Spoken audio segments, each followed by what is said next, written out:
Hey everybody, welcome back to Backlog Banter. I'm your boy Abram, joined as usual by Tucker Hazel, and we're here today, Tucker, to talk about today's Indie World Showcase. But before we do, and as I put my hands down, because I am self-conscious, I want to remind all of you that if you want to talk with us about the Indie World presentation, join our Discord, link as usual, top of the description. While you're looking down there for compelling Indie World Showcase announcements, which we kind of didn't find today, you'll find a subscription button, you'll find a bell, you'll find some Twitter links. Maybe you'll even find a little prize. But so click buttons, do whatever you want. I fucked it up, doesn't matter. Tucker, did Nintendo fuck up the Indie World Showcase today? Now, I sat down and recorded my reaction to this Indie World this morning, as I have been doing for every one of these since I think like August of last year. Well, it's when we kind of started doing videos. So yeah, but I had for the first time in the history of recording my reaction to these things, did not put up my reaction today. Not only because Adobe Premiere was being really obnoxious and would not accept my file of the Indie World video, Sure. but because for the vast majority of this direct, quote unquote, this presentation, I was pretty quiet. It wasn't a lot of compelling conversation out of myself with myself because you were not joining me, you were busy. Yes. So I was like, well, I don't really want to put this out if it's just going to be kind of quiet and me just scratching my chin a little bit. But outside of a handful of announcements and retroactively me looking at the list of announcements, I am a little bit underwhelmed by the presentation. But I think, on the whole, I'm glad it happened. Tucker, indie games aren't inherently special. Yes. And this is what today really hammered home for me. You watch some of Xbox's showcases, and there's this general AAA malaise that you feel out of those. And Yeah. today was the indie malaise because we're getting to a point where I think indie gaming is becoming so mainstream that tropes are starting to show up, and there's Sure. a homogeny in a lot of the sorts of games that indie developers are putting out. Now, that doesn't discredit the incredibly creative, innovative, excellent indie games that we both play and both love. Yes. But it's the same with the AAA space. There's strata to all of these things, and at a certain point, the biggest indie teams, Team Cherry with Hollow Knight Silksong, Sure. Team MDHR with Cuphead DLC, whoever makes Golf and Sports Story, they recognize that they have enough cachet to announce their shit whenever they want to, right? So we saw a lot of today mid-tier announcements, a lot of older games, and a couple big things that I want to touch on. But on the whole, I think this showcase was fine. Yeah. I think this was a good showcase for the quality of games that were there. I don't think there was any of them that looked blatantly bad. I've certainly come out of some of the presentations being like, oh, there were a couple of those that looked like they were slapped together and then shoved into the showcase. But all of these looked like they had a lot of effort put into them. I'm very happy with the amount of developer interviews that we got with these games. Almost all of them had a clip with the a developer explaining what their game is, why they're proud of it. A lot of foreign developers, which I thought was really cool to see the amount of foreign indie teams that Nintendo has been teaming up with for this presentation. But not a lot of them spoke to me. But there was a wide variety of games, which I think was nice.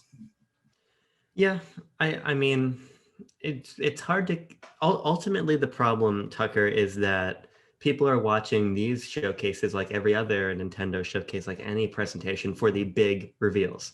What's the opener? What's the closer? And we got a closer here. We'll get into it. I've never played Oxenfree, so I recognize, oh shit, that's a game people care about. But we didn't have the Cuphead moment. No. We didn't have the Cadence of Hyrule moment. We didn't have, even to my chagrin, the Among Us moment. Oh, true. Yeah, I thought you were gonna say Ori just to triggle with me. Oh, I guess Ori wasn't. I always forget that wasn't a partner showcase. That was an indie direct that we got. Ori. For Blind Forest, yeah. For Will-O-Wisp, I think was partner showcase. Yeah. Yeah. So there was no big pop moment outside of Oxenfree II, which, like I said, was a big deal for a particular community. But yeah, I think that not a lot of it spoke to me either. There's a couple of key games I want to touch on, but ultimately, this was all of what you'd expect out of an Indie World Showcase, minus the two big announcements that you watched the presentation for. Yeah, I actually, as you're explaining to me how you felt about this, I think the reason this might have come off as a little bit malaise, just to pull your word back out for a bit, is because I think the indie world showcases need to change their format a little bit, and I think there's a way that they could feel more impactful, is if they included information on games or indie games that we know are coming out. I think if they had sections in there, like what Nintendo does with their upcoming first party games, is having a section in the middle or at the beginning that focuses on a game is going to have information in the showcase and then goes in depth on it. I think if we had seen something, now of course indie developers, they need to get their stuff ready on their own, so it's a little bit different. But if there had been an Axiom Verge 2 thing that was sort of a reintroduction of that game. There are a lot of indie games that are coming out that we know about, that if they had shown us some from that, even if it's not coming out imminently, it would have felt like, okay, there's something that I'm familiar with to grab onto. Oh, and there's this other stuff around it. I think we just only had the other stuff around it in this until the very end. Well, to be fair, Tucker, I got TMNT Shredder's Revenge, which was true. A huge announcement. Oh, yeah, I guess that's true. And then no platforms, no release window or anything on the original announcement. So to have that show up here was great. I think that did offer what you're talking about to an extent. And even in the December showcase, we got things like Cyber Shadow, which we knew about. We got trailers for that. But I agree with the general premise that we need. I didn't prepare that at all. It was coming up with that as you were talking, Fair. So I tried to spread it out here. But your general point about a format change, I think is probably smart. Because ultimately, so Xbox had an awfully long and tedious indie showcase like 2 weeks ago. That's like 3 hours long. It was the ID at Xbox show.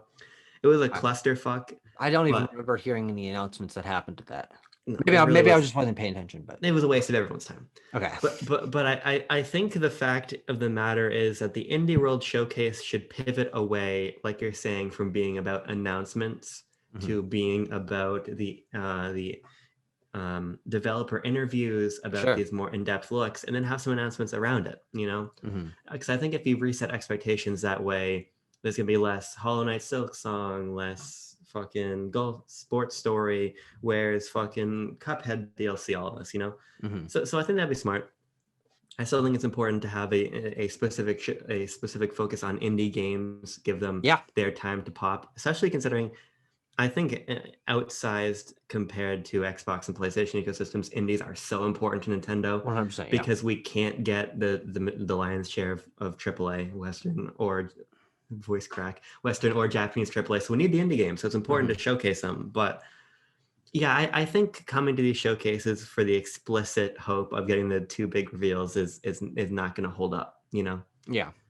I mean, especially as we continue to have the popular indie games that are the big announcements be announced, be on Switch, which we're pretty close to having everything indie-wise that you could want on Switch. I think Fez was one of the sort of last outliers that is now on Switch as of today.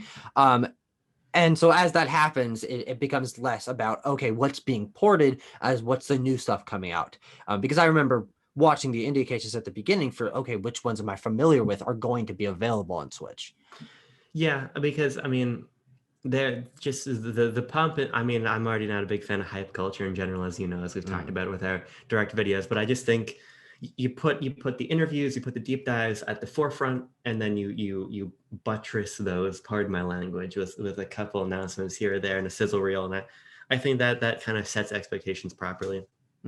Because I don't know, we did get some cool games. Are you ready to talk about the announcements themselves? Sure. So there's a couple I'm particularly excited about. The biggest one I mentioned earlier for me is Teenage Mutant Ninja Turtles Shredder's Revenge. Do you care about TMNT at all? I don't know if ever. The property or the game? The property. There was like 1 year in middle school where I watched like the first season of the original show, and I was like, I want to be a Teenage Mutant Ninja Turtles fan. That didn't go anywhere. So the answer is no. No. I'm a huge TMNT fan. Not so much as I've gotten older, but that is a property that I actually have a lot of nostalgia for when I was a younger kid. The 2003 4 Kids show I watched every Saturday. I had so many toys. I was a big fan. I watched the movies. I still have a soft spot for both the Michael Bay TMNT films and the 90s rubbery TMNT films, which I had a VHS when I was younger. So I just like the brand in general. And this game is a throwback to a lot of the classic TMNT brawlers, your Turtles in Times, your Hyperstone heists, things like that, which is exciting by its own right. But it's really the talent behind it that makes this pretty much a slam dunk before we've even played. On top of the beautiful animation, on top of how great the game looks in general, mechanically, everything. Tribute Games is developing, who have done a lot of great retro titles. I played the game Panzer Paladin at PAX, and I love that. They've done some other notable things as well. And it's being published by Dotemu, who made the exemplary beat 'em up Streets of Rage 4 last year. Yeah. So kind of like for me, when Yacht Club says, hey, Cyber Shadow is worth paying attention to, that's Yacht Club. They know 2D platformers.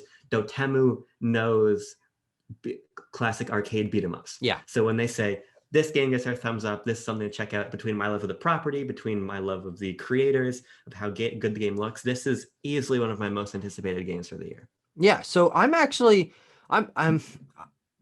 think this game looks absolutely phenomenal from every technical perspective you can layer one up to. I don't like beat 'em ups. I don't think they're very interesting. This is one that I will look out for reviews wise and content wise. If there is an online multiplayer mode, I think multiplayer might be the way for me to do a beat 'em up. I've never really had a chance to play a beat 'em up multiplayer. I mean, I played some beat 'em up flash games with my friends on laptops or school computers, which you're not supposed to be playing on. But I think that this looks like what it should be, and I'm very glad it's giving people what they want, because I mean, it looks like an incredibly high quality game, like ridiculously high quality. Yeah. And to be fair, Streets of Rage 4 had online co-op, so I'm hoping that means that this will too. I don't know if that's been confirmed. I don't think it has. No, but I would put my money on that one. Yeah. So that was the big one for me. Yeah. How about for you, Mr. Hazel? That's how you continue a rapport, by asking the question. So I came out of this with the pop of having Fez, which is one of my top 25 favorite games of all time. It was the game that got me into indie games, being announced for Switch. It is currently already on Switch. It is on 10% off sale right now for its launch. It's one of the best games I've ever played. It belongs so well on Switch. I don't know if I'll pick it up myself, because I have played and beaten the game quite a few times on Steam, and I have access to it, so I don't really need to buy it again. But considering the legal crap around this game, I'm surprised it got ported at all, or that it's even being referenced still. But I think that's like easily one of the big announcements out of this, is that sort of classic era of indie games is finally coming to a close, everything being put on Switch with Fez being available. So I've never played Fez. I've always wanted to, but I don't know. I just never got around to it, I suppose. This will be the time that I play it, finally. I think I'll probably actually buy it tonight. It's the sale is only like $1.50 off, because it's like 10% off. But ultimately, I'm fine paying $13 for it. So that was exciting. It was a little bit weird that it was in the sizzle reel at the end. And I want to get into that. Okay. Is the sizzle reel games are those were kind of the ones I was interested in a little bit more, but they were like edited between one another, and they were very quick, no information given. And so I'm a little bit confused about which ones they decide to sit back onto a sizzle reel, and which ones they choose to have deep dives, not only interview with the dev, but then trailer, but then narration over another trailer. It's interesting to see which games they choose to give that focus on. But Fez is definitely one they could have easily done that could have been a cold open, honestly. And that would have been a hype moment for a lot of people. Ollie Ollie World, Tucker, looks awesome. It looks really good. So I don't necessarily know how complex the gameplay is. It seemed really simple. But I'm also not a skate person, and I'm also not. I know Ollie Ollie is a series. I never played any of those games, so I think this one already looks better with the characters and the little bit of exploration that you have, choosing mission paths. But it seems really simple from what we've seen. So Ollie Ollie, the first two actually are on sale in the combo pack for $3 right now on Switch. Holy God. I'm going to buy that, considering I've never played them. I have a bizarre relationship with skateboarding. There's nothing on this planet I wish I could do more than skateboard. I spent $150 on like a nice skateboard my first semester of college, and never really, I've ridden it like a couple times. I don't know how to skate. I really want to be able to skate, basically. So this game taps into like a bizarre like desire that's in my life. Sure. Um, but I'm really excited for it. So the past all the other games were strictly 2D one plane pixel art games. I think actually the second one's like hand drawn almost. But this game is a lot more ambitious visually in terms of having a plot, having these NPCs to meet. But actually, there's a lot more complexity in the mechanics in terms of having branching paths that you can go through, having different wall grinds and wall rides and everything. The developer, what is it? Deck 9, something like that. Roll 7. Yes, you're Roll right. 7. Deck 9 is a different developer. Okay. Roll 7 released like another video themselves talking about the game a little bit more depth, talking more about the mechanics, about the world they're creating and everything. Sure. I'm just really compelled by this game, and I think that it's speaking to not only my bizarre interest in skateboarding, but it's a really cohesive and interesting world. And one of the things they were talking about in their video themselves was how they want to create this like eclectic psychedelic world that really expresses a lot of the different aspects of skate culture, of real world skate culture. So I think it's just a lot of super cool stuff going on here. I love the visuals of the soundtrack. Yeah, I'm pumped for this one. I'm impressed. The like detail in the backgrounds and stuff. Those environments look so cool. The art style is fantastic. I love the color palettes. I'm really enamored with the little characters that you get to meet. So if this comes out, is relatively cheap and is getting good reviews, even if I don't like skating, it definitely seems like something that might be up my alley.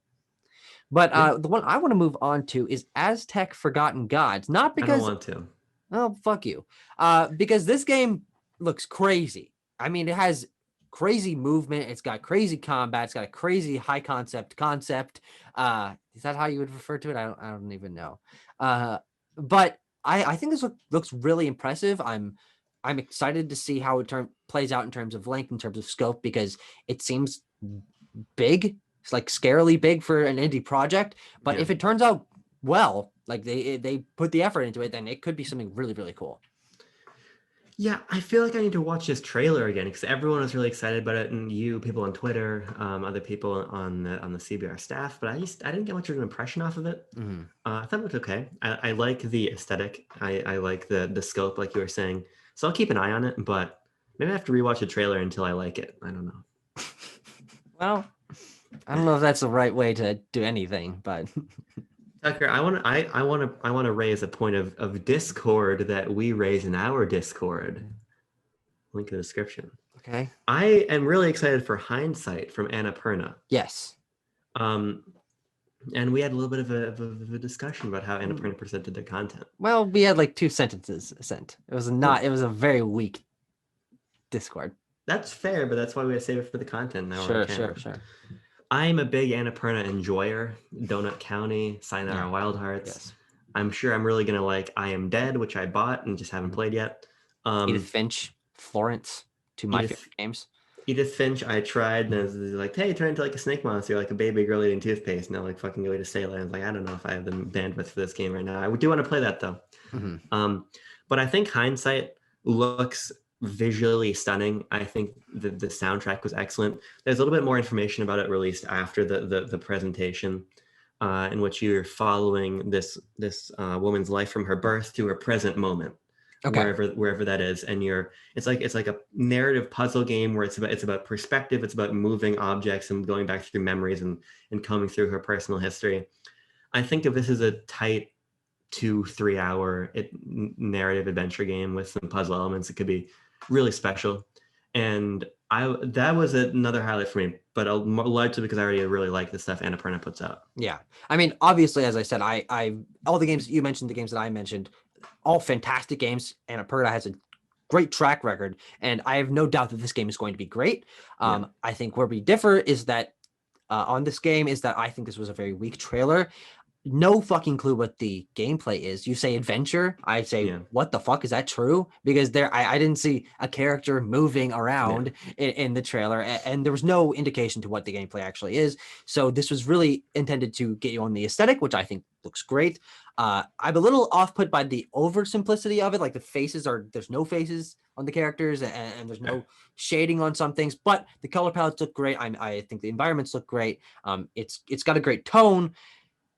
But when I watch a trailer for a video game, I want to be like, okay, is this a video game that I will enjoy playing. Yeah. I'm not sure. Like if it's a puzzles where you're shifting things around, I wasn't really able to tell that from the trailer, and that doesn't mean I won't like it because, as you said, 2 to 3 hour narrative game with an interesting tone. Sure, I just wish they had better represented what the game will be like to play. Yeah, that makes sense. And same with the other one, Last Stop. Annapurna also putting out. I think the animation looks good. I think it was just really interesting that it was kind of only a cinematic trailer, just characters talking, moments from the story clipped out. No clue what the gameplay is. I can't really tell what's going on in the story. It was just very strange. Yeah, sticking those two games together was a bizarre choice because they felt kind of similar. So they kind of blended into each other. In hindsight, it was just more visually interesting to me. So, I don't know. I don't know if I have any more to talk about, to be honest. Well, I think the other two quote unquote big ones that we have to talk about is Oxenfree II, Lost Signals. Oxenfree is an absolutely fantastic game. I played it alongside a friend. Incredible mystery, kind of meta narrative, great characters, great voice acting, incredible art style, really unique gameplay in terms of using a radio to tune into different signals and explore like paranormal things. And there's this island you can explore that's semi-open world. I'm very excited to see what they can do with the sequel. They're using the same radio mechanic, the same triangles mechanic. So I don't know how they're gonna do that, but an expansion of that game with it looks like a semi-new art style. I think it's returning to the same location, sort of different characters. I think it could be really, really cool, and it's definitely the pop of the show. Yeah. If you haven't played it, yeah. Yeah, I mean, I haven't played Oxenfree, so I don't have a lot to add there. Well, just take my word on that. I mean, I was watching that trailer. They saved it for the one more thing, and it was like a late one more thing. They squeezed your balls on that one. And they're like, I didn't think there was going to be one. Yeah, I know exactly. But I was watching it, and there was like the people on the beach, and there was like rainy, and there was like static and stuff, and then there were like Edwards Island. I was like, I kind of recognize that. I'm like, I'm kind of getting Oxenfree vibes. So like, Oxenfree II. I'm like, oh shit! They saw the triangle. So there definitely is a lineage here. This is certainly an interesting thing that I'm going to keep my eye on. But after that is The Longing, which is the game that I've seen people just confused about, talking about online. Maybe you're not seeing as much discussion about this, but this game has been out for a while, apparently on PC. Yeah. It seems unlike anything we've ever seen before, and I'm absolutely morbidly fascinated by it, to the fact that I'm probably going to pick it up when we finish recording this, because I'm always up for games trying something new, and this seems to be the end of that logical conclusion of pushing it to its limit. So I'm very fascinated. I honestly think it looks ugly. I don't think that the concept is particularly engaging to me. It's a big subjective miss for me. Mm-hmm. It's got an objectively really interesting idea about having to pass 400 days, and someone in our Discord is talking about how the more you play, the faster time goes, but the clock's persistent in the background when you're not playing. So interesting concept, but it doesn't resonate with me on any level. I'll be very curious to hear your thoughts if you actually pick it up and play it. Yeah. Again, at $15, it's kind of a hard sell for me. But if you like it on a sale, maybe I'll check it out. I think it's a game that doesn't present well, because I was in the exact same boat as you when I watched the trailer.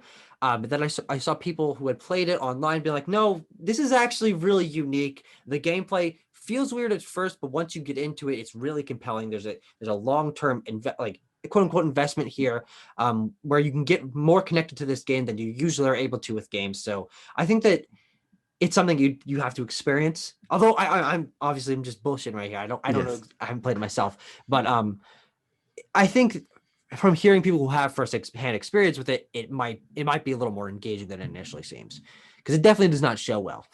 No. The developer telling the story about I was fucking in a cave one day and I saw a wizard, and I'm like, what the fuck is going on? But I think I'm down for games to be experimental and interesting and push things to their limits and try something new. So I'm definitely willing to support this one. Any other games you want to talk about? You want to talk about Star Fox? Well, if that was here. Then no. Oh, well, that's too bad. Tucker, I think this is a productive discussion. Sure. Goodbye. Did your haircut get even worse?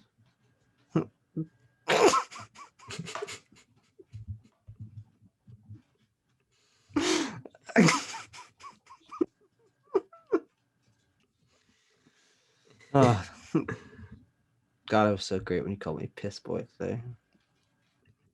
For the record, the correct response to that is not hot.